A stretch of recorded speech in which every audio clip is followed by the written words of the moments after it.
Merci beaucoup à l'équipe qui m'accompagne aujourd'hui. Nous sommes ici pour parler sur un thème très sensible lié au couple, le mariage. Il y a beaucoup de problèmes dans des couples. Aujourd'hui, en Afrique, les couples passent par le moment le plus difficile. Le début, les couples commencent avec deux personnes. Les couples galèrent. Les couples passent par le moment le plus difficile. Le début.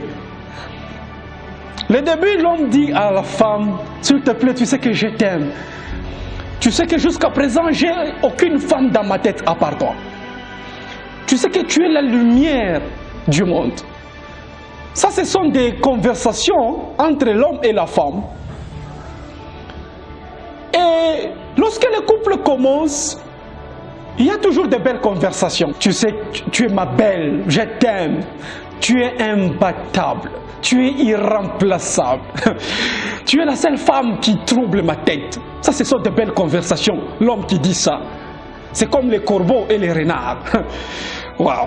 Le mariage, c'est une union parfaite conçue par lui-même Dieu. Dieu avait jugé bon que l'homme ne soit pas seul, mais qu'il soit à côté d'une femme. C'est lui-même, il avait bien jugé ça. Mais il y a des problèmes en Afrique. Lorsque les couples se marient, les gens viennent avec des cris de joie les jours du mariage. Il faut progresser. Nous avons de bons projets pour vous. Nous voulons que ces couples aillent en avant. Le pasteur prie que Dieu bénisse ces couples. Que ces couples propulsent. Que ces couples avancent. Là, les parrains viennent aussi. Nos projets en tant que parrains, il faut qu'on voie les fruits dans ces couples. Nous voulons que ces couples aillent aussi à un niveau créneau. Nous voulons que ces couples trouvent la joie parfaite. Nous voulons que ces couples trouvent aussi les enfants. Mais arrivé dans les couples, le mari change sa carte. Le mari trouve maintenant une autre carte joker. Il change son comportement. Comment ça? C'est parce que la femme ne met pas au monde. Aujourd'hui, je vais vous parler sur un thème très important. La stérilité d'une femme. Les femmes stériles souffrent en Afrique. Les femmes stériles passent par le moment le plus difficile en Afrique. La belle famille ne veut pas sentir cette femme parce qu'elle ne met pas au monde. Les amis commencent à insulter l'homme parce que sa femme ne met pas au monde. Dans l'église, il y a toujours les chuchotements. Les gens commencent à parler en mal par rapport à ce couple parce que sa femme ne met pas au monde. Ça fait mal. Le début, ça commence très bien. Chérie, je t'aime. Mais arrivé dans les couples, lorsque la femme ne donne pas naissance, le mari commence à jeter l'éponge. Le mari commence à se tourmenter. Le mari commence à se poser de multiples questions. Jusqu'à quand? Depuis que je t'ai marié, jusqu'à quand dois-je avoir un bébé? Mes amis au travail commencent à m'insulter. Et toutes ces préoccupations commencent plus à travailler la femme sur sa tête. Écoutez, cher mari, si votre femme ne donne pas naissance, ce n'est pas son problème. Mais il faut plus prier. La stérilité d'une femme, surtout en Afrique, met les couples en danger. Les femmes commencent même à s'empoisonner parce qu'elles ne mettent pas au monde à cause des injures. Parce que l'homme la sous-estime. Parce que l'homme l'insulte. Parce que l'homme ne croit pas en elle. Parce que l'homme écoute ce que les gens disent de l'extérieur. Parce que l'homme manque la patience. Cher mari, vous écoutez l'extérieur beaucoup. Votre femme ne donne pas naissance, il faut qu'elle vous quitte. Nous devons chercher pour vous une autre femme. Nous devons chercher pour vous une autre fille.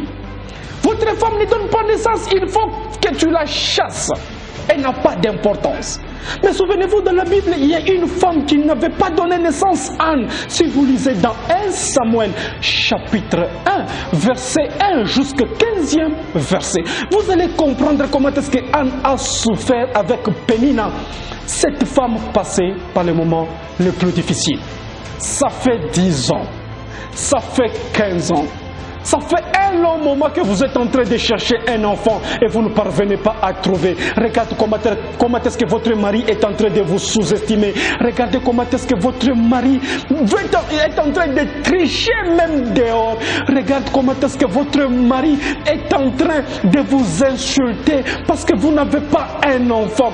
La deuxième clé, cher mari, est d'aimer votre femme. Soyez soudés dans votre couple, même si celle-ci ne donne pas un enfant. La stérilité ne vient pas quasiment de votre femme. Dieu sait le pourquoi il vous a unis à côté d'elle. Soyez unis, aime-la comme au début. Je ne peux pas chasser ma femme parce qu'elle ne me donne pas l'enfant. D'après tout, la joie d'un couple n'est pas nécessairement avoir les enfants. Bien sûr, en Afrique, pour que le couple ait la joie, il faut qu'on voie les enfants. Vrai ou faux? C'est vrai.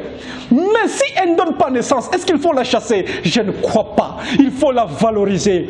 Il faut dire à votre femme, je t'aime pour toujours. Et Dieu là au ciel sera fidèle. Il dira, ce couple, j'aimerais qu'il soit béni. Et la quatrième clé, c'est la prière. La prière, c'est la clé la plus importante dans votre couple. Le diable est là pour combattre votre couple. Le diable est là pour arracher toutes les bénédictions divines. Le diable est là pour vous arracher les enfants. Mais il ne faut pas lâcher prise. Il ne faut pas chasser votre femme. Il ne faut pas la faire du mal. D'autant plus qu'il faut vous mettre à genoux comme une seule personne. Priez ensemble. Prononcez ces paroles comme moi. Dieu, la Bible nous dit, tu as de bons projets pour nous, le projet des bonheurs et non des malheurs.